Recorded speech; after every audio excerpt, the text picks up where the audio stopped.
What's up everyone, Football Jungle here. Today, I'm breaking down one of my favorite plays in football and Madden 26, and that is the RPO alert screen. A very effective and underrated play in Madden when you actually understand how to run. So in this video, I have two saved clips of the same play, the RPO alert screen, that I ran versus two different opponents online in head-to-head games. I found good offensive success using this play.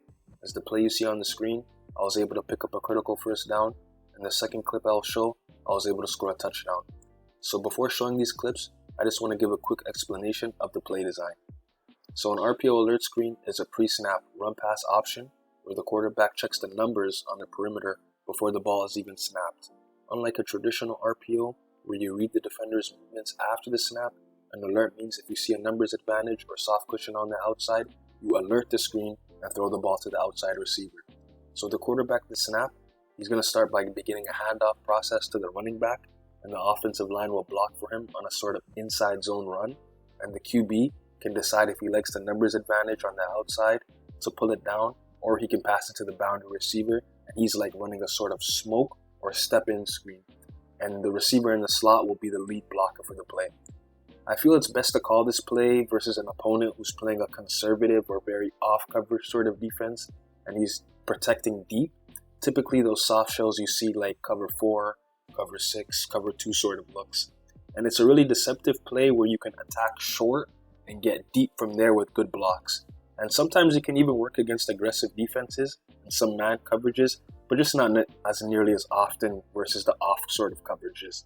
So let's take a look at the formation and the pre-snap look on the screen.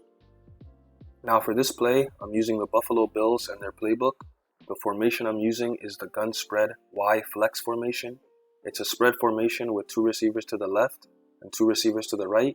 But what I like about the uniqueness of this formation is that the tight end, number 86, who is the Y, is flexed out as a receiver in the slot to the right instead of his typical position close to the offensive line.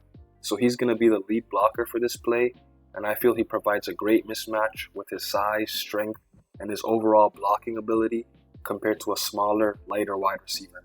I'd also recommend that you can sub in your best blocking tight end specifically for this play, and you typically want the receiver catching the screen to be your fastest or most shifty playmaker to maximize yards after the catch.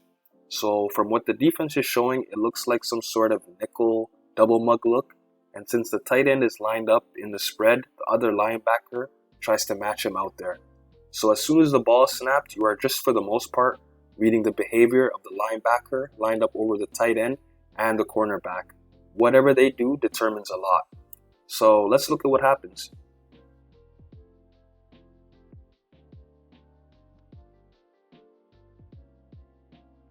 Let's take a look at that again, a bit more slowed down.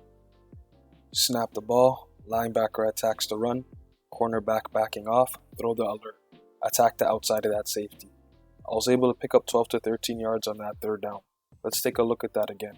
And I'm just reading the linebacker and the cornerback and handing the ball off or throwing the screen. So in this second play here, the camera is more zoomed in than typical as it's a saved replay, but I wanted to show how this play could work deep in the red zone around the goal line. On the last play, I used Keon Coleman, who isn't a very fast receiver, and I was still able to pick up good yards. But instead this time I'm using Brandon Cooks, who is much faster and shiftier. So it's the same thing. I'm just reading the defensive keys and deciding what to do from there.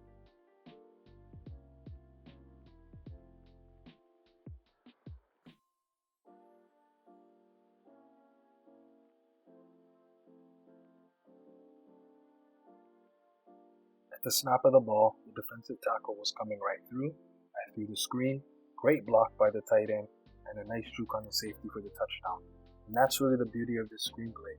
You make a move one-on-one with your best players to hurt the defense and keep them guessing. If you guys found this breakdown helpful, give this play a try and see what it can do. Please like, share, or comment. I'm Football Jungle. Thanks for watching.